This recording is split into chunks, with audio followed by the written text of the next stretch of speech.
You're good. Oh, brave new world here. Seeing a lot of faces I know and some people's names up on the screen. So thank you for taking some time and joining us. And I got to thank producer Ted Bergman, also known as Teddy Two Bounce, Teddy Technology, and some other names that we can't say out loud on the internet. And thanks to Will Corrigan as well, who's here with me. And we might as well get right to it. So producer Ted, can you get me over to my screen?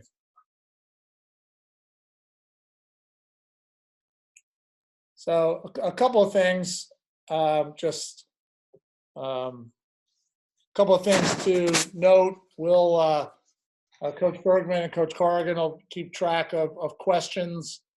You guys are muted on your end, so you can only hear me. But if you put some questions in the chat feature, which how do that's on their screen, you can drop some notes into the chat feature, and we'll try to get to as many questions at the end as possible, and we will go from there. So why don't we start? So I'm gonna go back here because I don't know if this is the start of the possession. So go back to the start. So got an end line restart here. This is the first possession of the game between the Redwoods and the Chaos. I chose this game because I was fortunate to coach many of the defenders who are on the field in this possession. So I'll try not to use too much terminology that might be confusing, and hopefully there's some learning and development from your end. So got the ball coming off the end line, and right off the bat, you got Miles Jones bringing the ball down off of this wing dodge. Now, I think it's really important that this situation right here, you got a guy, as the ball is over here on the wing, you have guys turning their back on this play, which is not a great job. I don't like this, this midfielder is turning his back on the dodge, but I do like the fact that, the defender who's likely the slide is getting himself in a stance where he can be prepared for, if this becomes a, wing dodge and this guy comes down into this space. So, I think there's some good stuff going on there, and we'll see what transpires here. So you can see this dodger still has his back turned, and, this dodge is already starting. Miles Jones going against, I think that's Harbison. You got a size mismatch. You got some mass mismatch. Doesn't mean Pat can't guard him, but, even though this is really wide, once this momentum starts, it's going to be really hard for Pat to hold him off. But what you like that you're seeing is that these two defenders in the middle here, this is Glazner and Eppel, are working together. But what you don't like is the fact that, these other two guys here are much more concerned with their matchup. And as this dodge starts, you don't want to turn this into a 4-on-4. And there's another defender below GLE. So that's, you got the dodge starting, and now you got a speed. And things that I like right now is that you're starting to see Carolinus come down and support, coming down to support the this guy here. He's coming down here. This defender, Jack Neer, still hasn't identified the dodge. He's more fixated on his man. But you can see this is a really good job by these three players. Eppel is 1, Blaze is 2, Landis is 3, Carolinus is 4. But he's recognizing that his man's all the way out here. Why don't I get down here and support anything that happens if this guy has to slide? So the presence of the slide guy is enough of a deterrent. One of the things that happened before the dodge gets into the screen is if you watch Landis. So Landis is on the near pipe right now. This is Landis. Let's call him, circle him. So Landis is he's not the slide, although some teams will slide adjacent and they'll slide from the dodge side. Low defender. The Redwoods are deciding to slide from the crease.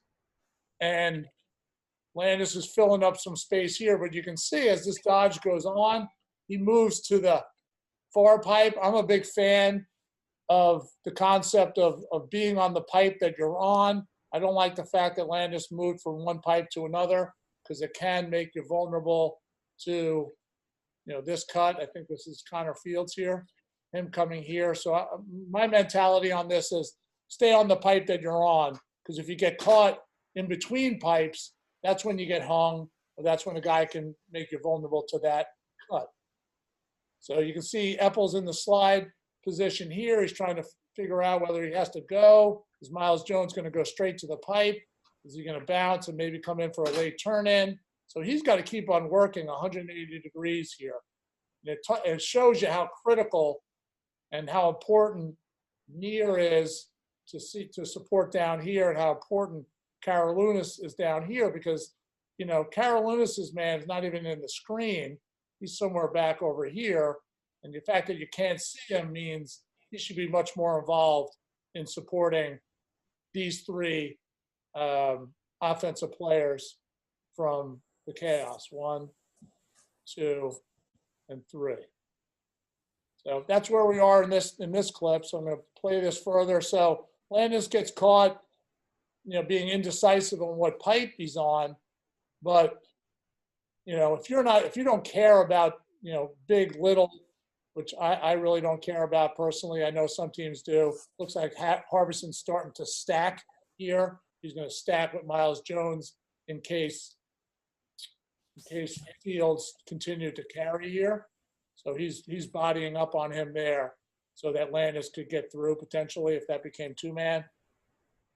I firmly believe these types of passes, this pass that just went from Connor Fields to, I don't know who this player is, I equate that to a skip pass, because you were in this slide evaluation when Eppel was in that slide roll, and now you're seeing the shape of the Chaos's offense change. But that's call it a 15-yard pass. And because that pass was clean, and because the Redwoods were in that slide evaluation to Miles Jones, you're now seeing, look at all this space that this guy thinks Jesse Bernhardt is going to be the number one pick. This is, I thought it was a decent amount of space for this guy to dodge into, and really. He didn't play in the PLF. You can see that if you're an adjacent sliding team, it's a long way, and if you're a crease sliding team, it's a long way. Webinar with Jerry Byrne. Fellas, just a reminder for those of you on, let's just keep everyone muted who's on the screen. Let's just keep everybody muted here. That'll just allow for all of us to be able to hear what's going on and not background noise in the back. Thank you. Thank you, Producer Ted.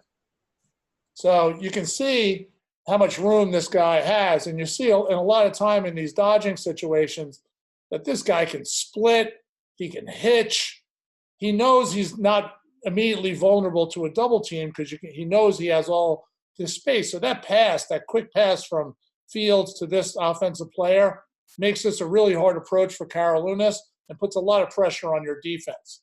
And in my mind, if you equate this to being a skip pass, even though it's not, a typical skip pass, you really need to be prepared, with whoever's going to slide. So whether this is Eppel or an adjacent guy, might be Harbison if you were playing that way, is that you better be ready, because you don't have time to slow play this.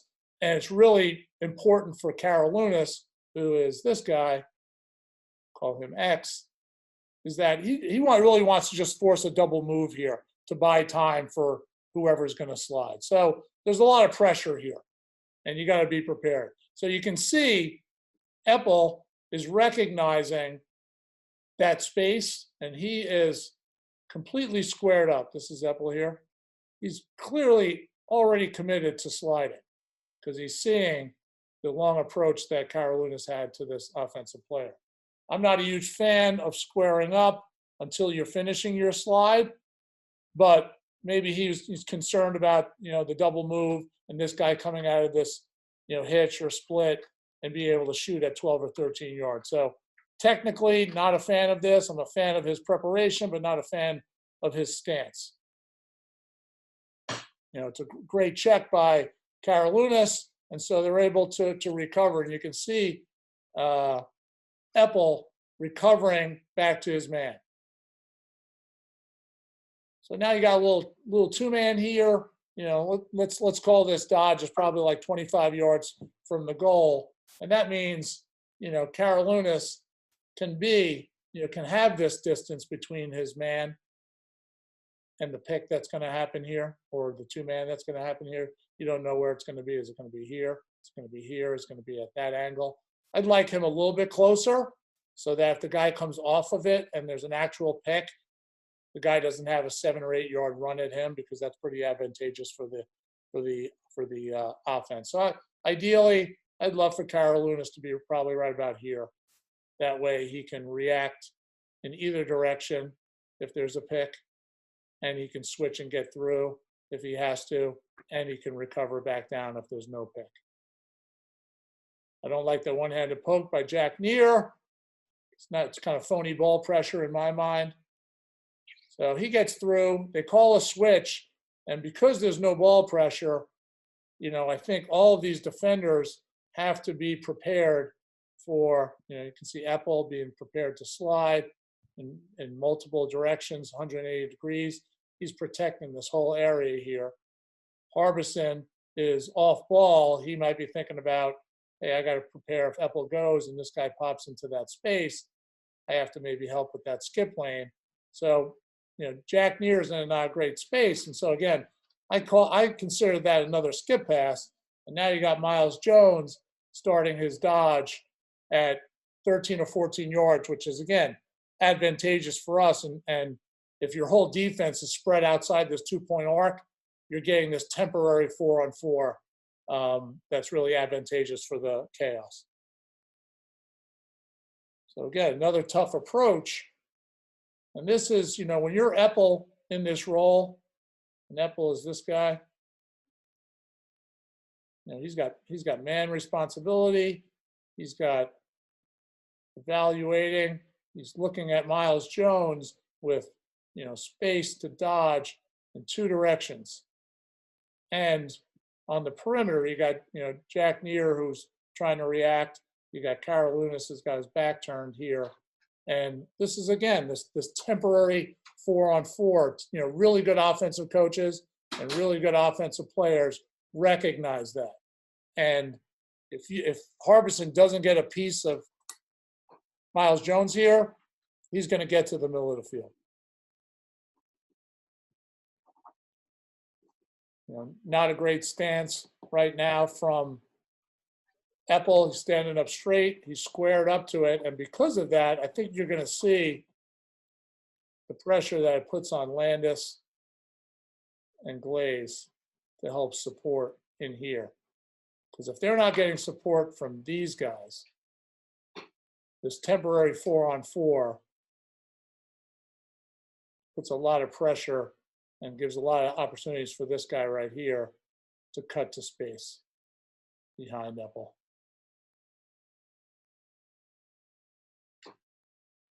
Okay. So he starts his dodge. Eppel's squared up. When you're in this, you can really see how important Karolinus is, as he's just getting down here to support. I think that might be Crotty or Deemer Class. I don't know who this is, but you can see Glaze coming up in here, him coming up in here. But if you need more of Neer down here. Good footwork by Eppel, pulling himself out of the slide. But you can see the 2 against 3, or at least the 3 against 4 here. So here's the chaos 4 people. And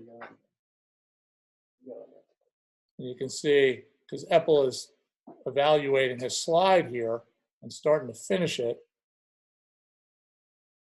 Only 2 Redwood guys against these 3 chaos guys. And this is why Jack Neer's support is so important here. The fact that he's not in the screen.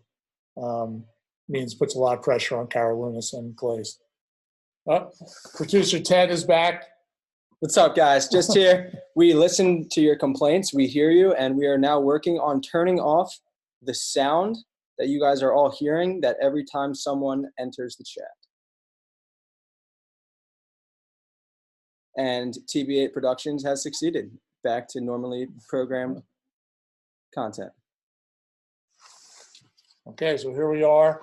Epple is figuring out whether he has to finish this slide, and you can see Landis, Glaze, and Karolinus playing against these four chaos things, and we'd like to see more of Jack Neer right now. You know, the lack of ball pressure and the fact that Epple didn't get there. Now both him and Harbison are committed to the ball, no ball pressure, and that's never a great thing as Miles Jones is coming out of this role. You know, Karolinus is doing a really good job of filling up some space so that Miles can't continue to run into the front porch. You can see the skip lane that he has to one of the Thompson brothers here. I think that's Miles, right? You know, but the ball pressure that Harbison has on his hands and the presence of, you know, Karolinus, who's one of the great Nugget defenders of all time. I mean, deflecting that pass, maybe that's the deterrent that he needed. And, you know, the ball pressure, and they get fortunate. Epple gets hit with the shot, and then they're out of it. So I think, you know, one of the things that if you're taking away from that clip is the fact that it's so important to know your roles. It's so important to be a crazy athletic stance consistently, and that as the ball moves, that you have to react, that your exit from guarding somebody to your off-ball roll has to be super athletic and super efficient. And when you don't do that, it puts extra pressure. It makes skip lanes more wide. It makes it easier for a guy to have everything, you know, skip lanes, shot lanes, rollback lanes. So there was some good stuff in there. I didn't like, you know, Epple's stance during the slide, and the fact that he never got to Miles Jones when he slid allowed that rollback. You know, he ends up getting hit with the shot, which is obviously you'll always take that. But I think that if he would have stayed in a sideways stance a little bit more, he would have been able to finish that approach. And instead of getting hit with that shot, he would have been either really affecting whether the shot got off at all. So we're only a few minutes in. I think we're going to be able to go to a second clip before we go to the drill. So here's the second possession of this game. And again, an alley dodge, you know, a little too much channeling. So, you know, you can see, I think this is Brent Adams. And what's that?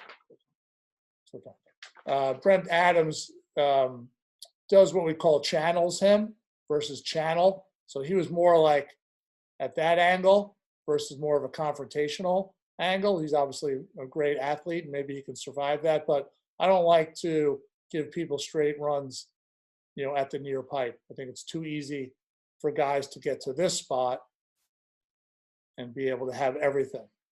Be able to have a shot, be able to have a crease feed, be able to have a skip lane, be able to have a pass to X.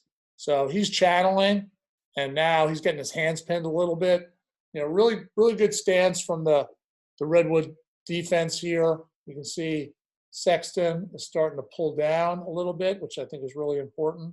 We're talking about in the Creative Club. This is a great stance from Epple. You know, he can slide to 180 degrees right now. If he goes all in right now, he can go.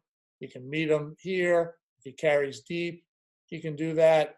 But the only way that he's able to do that at 180 degrees is if Perkovic starts doing a better job, stops worrying about a guy who's in the 2-point land and starts supporting Epple here. You can see, you know, Glaze has an awareness of that. And then this time, you know, Landis is a little bit more, hey, I'm going to stay on the pipe that I'm on.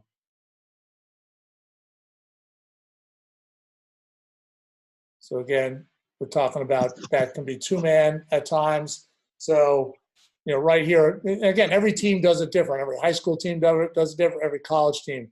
You see teams here do a variety of things. I'm not going to make a judgment on any of them. But what some teams do, if you're, if this is, let's presume this is Brent Adams, we'll call him number one here, is you'll see guys get up here and stack, you know, and let Landis get through. You'll see guys stack and what I call stack and whack. They'll get up here. What's that? And as that guy comes around, they'll slash him. We Some want- teams I will really- create that open space where Landis can get underneath his teammate and above the guy setting the pick.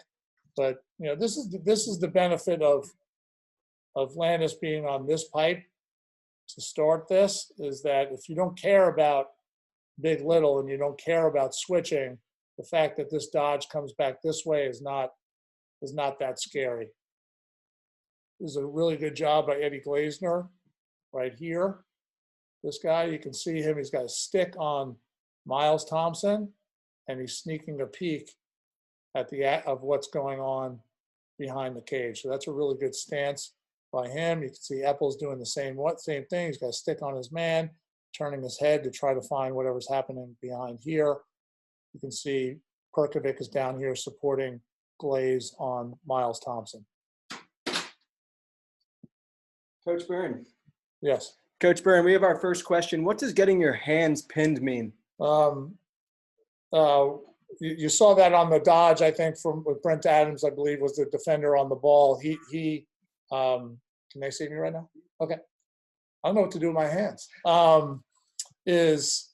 The guy started his alley dodge, and because he was channeling him, as the guy got his momentum up, when he went to throw his hands on him, it was almost too late because the guy's speed and momentum pinned him against his body. So from a slide man's perspective, when you're looking at that, you're thinking he's not getting run by, but you don't have the perspective of his hands getting pinned. We call this getting alligator or getting pinned, where your hands are like, you're like a T-Rex. You can't get your hand, and it doesn't matter how strong you are because the mass and the speed of the dodger is pinning your hands on your chest. So hopefully that answers your question.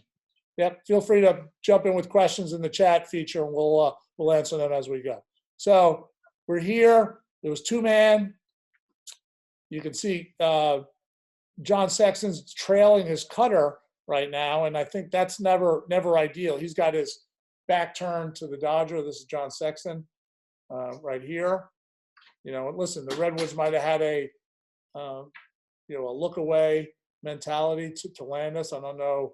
You know, Matt, this is, you know, two really good players, and Fields is not a guy that you want to look away from for too long. I don't really care who's on the ball. But I think you can start to see the Redwoods as Fields carries this ball to a dangerous part of the field, is that now you're starting to see heads turned. You can see right here, this guy's watching that dodge. He's starting to get his head around. He's watching this dodge. Eppel, who's, either, depending on how you play, if you're a crease sliding team, either 1 or 2 is your slide guy right now. And I guess that would be predicated on does Fields fight to get to the middle, or does he roll back? So that's how you slide from there, whether from 1 or 2 is a function of the quality of this dodge. And how gonna go poopy. Just another round of muting our participants here. Just a reminder to continue to mute your microphone. It'll allow us to hear Coach Byrne and continue to learn through this innovative tool. All right. Okay, we are back. Okay, so they're trying to determine, but you can see the heads are starting to determine how much they have to help Landis in this situation. So, nice fighting to the middle, right? There's a little play that happens here that I think is really, really interesting. So this little exchange right here by the Chaos players. I don't know who that is, but I'm going to point them out to you. This guy cuts low, and this guy cuts high. So listen, you might say, why don't we just stay with our men? But I think there's an inefficiency in that. So you're going to see this is Epple is this guy's 1, and Glaze is 2. And you can watch how they stay in their roles with Epple as your slide guy as 1. They stay in their roles as those 2 guys exchange. So you can see it here. And they're able to snap around and find the dodge again as Connor Field starts to get a step as Landis was over checking and over pursuing. You can see that you got real awareness here about what to do with these 2 guys. The real, little shot show, and the shot show is, hey, I'm winding up and trying to make this happen. This is why Connor Fields is such a great player, is that shot show that he does, the fake shot, completely makes Epple square up here. He's completely focused on this. And if he's completely focused on that, he can't do this job. And you can see Miles Thompson is open here. The problem for the Chaos is that they don't have great spacing. And what that means is the one guy from the Redwoods, this guy, if you can see my cursor, even though he's getting pinned by 54 or 59, whatever that number is, there's not great spacing. And maybe he doesn't feel comfortable trying to put that ball in there. Now you got to throw, and since it happened so quickly, and the pressure put on by Fields' dodge here, when he was dodging Landis, is basically creating a temporary 2-on-2 or 3-on-3 on this side of the field. You can see it. This area right here. So this is a great time to dodge if you're whatever number that is, 92. It's a really good time to dodge. He can go in both directions. He can potentially get underneath. He can go here. He can go here. He can kind of slow dodge, and get up here and try to come underneath. There's a lot that he can do. That's good ball pressure. He's driving this guy around the 2-point arc. But you can see that the movement from the Chaos guys have now created like a temporary 2-on-2 here.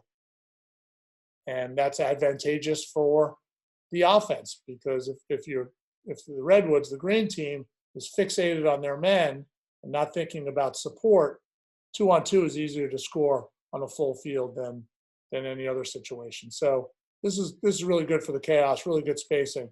This cut is a really nice cut here, but it's not great that guy's trailing him. So now they get the ball down here, and because Epple stayed too long in this slide roll, and you're saying to yourself, really, that's only a couple of yards, but at this level, but even at a really good high school level or the college level, that's enough time for this guy to get a great shot off. And the fact that Sergio was trailing this cut, it turned out to be Sergio, was trailing this cut. You're going to see the price of that here in a second. So he stays a little bit too long, which is going to make that chase back longer on this pass. This guy throws this ball here. Sergio's trailing that cut. You're going to see the price of that here in a second. So now you're there, and now because Sergio trailed that cut, he's going to be late on this approach, which gives up a pretty good shot. Now, granted, there's 6 seconds left in the possession, and if this is the shot that you give up, that might be a shot that you'd be willing to give up. He's got to drop that in the corner. So we're gonna go from here. This is the first time that we're doing this. We're going to transition to a drill. That we can introduce, or we can go and try to do one more clip. Can we get some feelings on if you want to do another clip, or you want to go to the drill? So if you want to chime in, throw some comments in the chat. We could do it either way. I picked 3 clips, and we can either go to the clips or we can go to the drill. So are the people speaking? Ton of positive feedback. We're going to a drill. Going to a drill. People have spoken, and my Long Island accent must be too much for everybody else. So we're gonna change the angle of the camera. We're gonna cut to the drill that we have set up here. Great feedback, guys. Thanks for chiming in on the chat feature. It's been great to work with you guys through this together, and we promise to continue to improve as we move on. All right, what are we doing?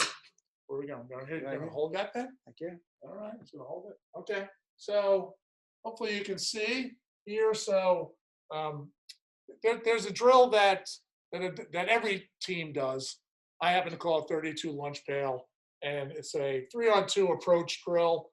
And I'll set up this is not what we're gonna do, but I'll set up 2 people. You can do this anywhere over the field. Everybody does this. This is a great pre-practice, pre-game drill. You start with a guy on the ball. He moves. He throws it to the next guy, and then he makes that approach, and then he exits. And then this is the first pass. He throws the second pass. He goes here, and he recovers inside. So it's a great, just simple movement drill. Everybody I call that one 32 lunch pail. It's pretty much a standard, and you can add elements of it to make it a little bit more difficult. But I was thinking after picking out these clips from the Redwoods game that maybe a better way to do it is to do it around the cage, and you can do this at 2 different ones at the same time.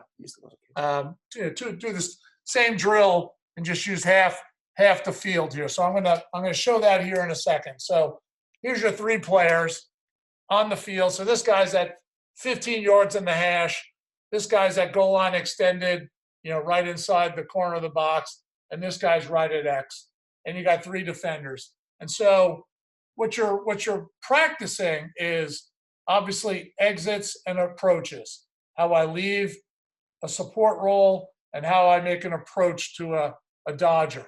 How I leave my support role, make an approach to this dodger. How I leave my support role and go to X to meet a defender. But each of those angles is different. In the film we were showing, here was Matt Landis making an approach on Connor Field off of an alley dodge like that. So this situation here might be this guy making this approach, might be a deep carry and a skip, and now I'm making a 5-yard approach to a guy who's catching the ball on the hash. This was similar to the approach that Karolounis was making, where he made that nice check when Epple was preparing to slide.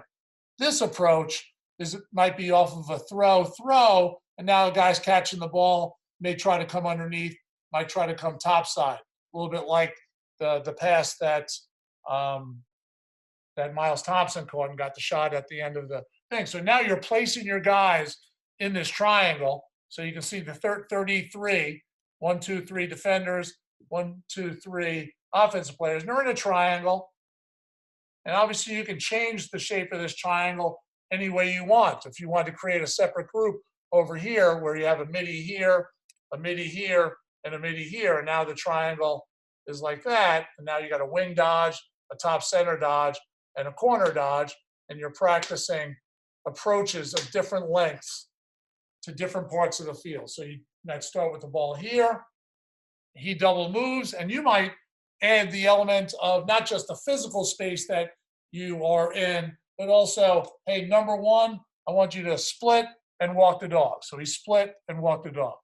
And this guy's gonna right to right jab to try to get this. Or he might split and walk the dog and try to come underneath. This guy might catch, jab, and come back this way. So each of these guys can have their own individual dodges, and you might customize that to your opponent. And this might be a 4-yard approach, right, from him. This might be a 9-yard approach to him, and this might be a 6-yard approach to him. So you're practicing approaches of different lengths that are in the part of the field where you're going to find yourself consistently. And then when you change roles, the next time you go in, you move from the offensive player to the defensive player role, and you go from defending that, hypothetical skip pass to a pass to X, and the ball is just moving amongst that triangle. So now you're adding spatial awareness, approaches of different lengths, and preparing to defend different types of dodges from different angles and different parts of the field. And obviously you can have two groups going on at the same time. So here group A could be, mostly defensemen and D middies, and this could be long stick middies. And it's a little long stick midi guy right there. Long stick middies and two D middies. And now you're approaching a dodge from top center, a corner dodge, and a wing dodge. So in theory, 6 different dodging locations. And if you have each of the perimeter guys playing offensive roles, then they're doing 2 dodges each. I won't do the math, but that's a lot of dodges in a lot of situations. So, we call this one 33 lunch pail. And so again, The script is backwards. they can't say it. Okay, never mind. Just talk there. But again, practicing dodges of varying lengths, dodges from different parts of the field, defending double moves, working on defending a guy and then leaving, getting into your off-ball roll. And then if you want, you can end, I'm going to wipe this down so it's not too confusing. It is the right way. It is the right, okay. Yeah, thanks for your contributions, guys. Great input. So yeah, if you want to. So one of the things way you can end the drill is you would say, all right, when the third time the ball that D1 makes this approach, he's going to get beat, and then you can practice sliding or double teaming at the end. And then this guy has a ball, dribbles out, you scoop it and escape. So you're trying to do a lot in one drill, and I think it's not going to be perfect. I know it's not going to be perfect when we do it, but I think combining all of those elements in one drill can really get your guys' attention, really kind of spur their sense of guarding, their sense of communication, their sense of sliding, and how important it is to make approaches and leave your man. We're going to, wrap this up, but there's some questions and things out there. I think are we going to unmute the guy who asked the question, or how are we going to do this? Yeah, so thanks for utilizing the chat feature, guys. It's been really helpful for us. So we're just going to go through chronologically some of the questions that were asked on the chat feature, and I'll play the role of the moderator here and ask Coach Byrne the question. So Coach Byrne, could you just talk through to the viewers here what you're looking for when you talk about exits? It's one of the keys you have on the board. Yep. I think, I don't know where I got, it must have been a basketball video or something, or, watching basketball practice, but, they were talking about exits. And, to me, I'm guarding somebody, or I'm in an off-ball role, and then I leave that role into a new role.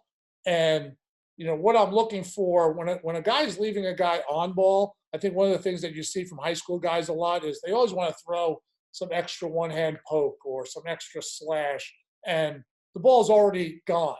And when you do that, that means you're going to be a couple of seconds late to your next roll. And as I showed in the telestrations we're doing, that being late to your next roll means you're a yard late on a slide, or a skip lane goes from being this wide to this wide, and all that stuff hurts your team defense. And so when I'm talking about exits, I like to see hard plants. I like to see an athletic drop step. I like to see a look to where I'm going, but also sneaking a peek to where I'm leaving. And as I start taking that all in, I can start processing, okay, where's the ball now? Where's my man now? What's my role now? And what I can start communicating that can help my team. And you don't have to be a great athlete to be a guy who has great exits. You just need to move efficiently. And the less of an athlete you are, the more pressure it is to have that efficiency. So hopefully that answered the question. Last question here for our first segment. Coach Byrne, when you're talking about 33 lunch pail, are you scripting all of those reps? Are you scripting the dodges exactly, or is it more by feel? No, great question. So on the board, we had on the schematic that we had up there was offensive player 1, offensive player 2, offensive player 3. And I'll say offensive player 1, these are the 2 dodges you're doing. Offensive player 2, these are the 2 dodges you're doing. Offensive player 3, these are the 2 dodges you're doing. As you get later in the year, you might make it a little bit more of a wild card and say the guys on the perimeter are going to do 2 moves and you don't know what they are, or you might customize them to the consistent moves that you might see against an upcoming opponent. So yes, we do script it, and then later in the year we make it a little bit more to be determined. All right. Well, we just want to thank you guys for joining us for today. We can answer some of these. Will the video be posted? Yes, we will be archiving all these videos. All of our assistants, Neil Hutchinson, who coaches our offense, Coach Corrigan, who also coaches offense and works with our face-off guys, and Coach Bergman, who coaches our goaltenders and helps me with defense, and Coach Kyle, who's our operations guy, who's a stick stringing guru. We'll each be doing additional webinars, and we will be archiving them. I'm not sure we are archiving them. So we're going to be premiering these videos this evening later on our Facebook channel, Harvard Men's Lacrosse, also on our YouTube channel, HLX 1881. So we'll premiere on YouTube this evening around 7 if you want to spread the good word to your friends or players if you coach a high school team. And then subsequently, we're going to store all these videos in a new YouTube playlist on our YouTube channel, HLX 1881. So just be on the lookout for that. Check our social media links. We'll be publicizing all that information for you. What are some of these other questions? That's it. Oh, another question that we found deep in the archives from 429. Coach Byrne, how are you teaching defending the high wing pick? I'm not a huge believer in channeling, so I think it comes back to being much more confrontational there. Not in the sense of like, I'm not going to let you get there, so I'm going to make you do something else. But a part of not channeling, and so channeling versus challenging. Channeling means, was the one clip where you're giving the guy the alley and you're letting him run to a certain part of the field. At the high school level, I think that's not a terrible way of coaching, because it gives you predictability of the dodging angle. But you often lose ball pressure, and you can give up the late turn in where the guy carries deep and then gets underneath and gets to the front of the goal. So my philosophy on defending the high wing pick is to, you're not squared up, but you might be a little bit more upfield, taking away the middle of the field, but you're not so far upfield that you're giving the guy a straight sprint to the near pipe. So I guess I'd probably maybe be a quarter of the body upfield. So if I was defending the coach who asked the question and he's on his left-handed wing and trying to take me to the middle of the field or come underneath, I might be a quarter of the body upfield of him, so that if he tries to get under, I can get a chunk. And if he tries to get to the middle of the field, I can get a chunk. Anything else? Any other questions? What's that? One more. Nice. Good question. All right. Yeah, when defending against a 2-man pick and roll from X, is the defender whose man is picking always calling the switch or the stay? Yeah, my philosophy on picks is to not look at picks. Again, I think it has to start with how your fundamental philosophy on picks. If you don't trust your short sticks, or you want to make sure your poles get through, then he can look at all this stuff all the time. But from a decision-making standpoint, I do believe that the defender whose man is setting the pick has the best view of whether his teammate's going to get through, whether there's going to be contact, all of that. And so it's his job to make that determination. I think that's pretty consistent for most high school and college coaches. I just think there's much more of a militant feeling at the college and the high school level about we don't want to switch and all of that. And I don't think there's anything that I feel that strongly about, because the offensive players are so good. One of my biggest fears is I'm a defenseman. I'm on the ball. Coach Bergman is coming to set a pick on me, and I know I want to try to get under or over, and I look at it, and then the guy does what I call refusing the pick. As soon as I turn to look at the pick, he splits and goes the other way. So that's one of my biggest fears. I'd rather have, the fear of a short stick being on an attackman than getting completely beat and taken to the rack when the guy refuses the pick.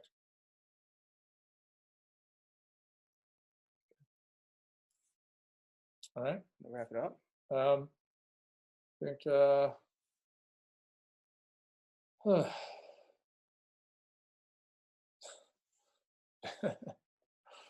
some funny questions on the private side that I'll have to reply to.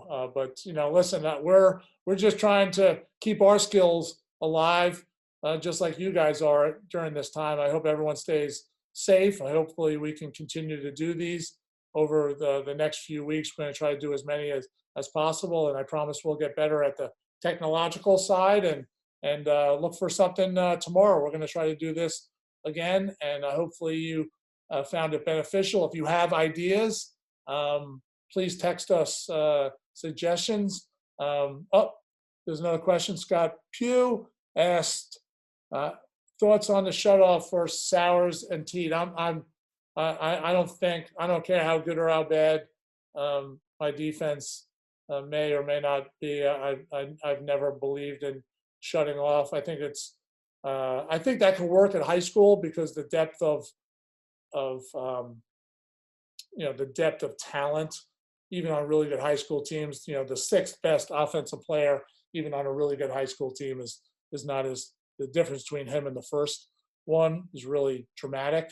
At our level, I believe that that gap is not that massive, and it's easier to score 5-on-5. So I am not a believer in shutting off. I think it's really, really hard to do, and it's easier to score 5-on-5 than 6-on-6. So I'm not an advocate of that, but I know some people are.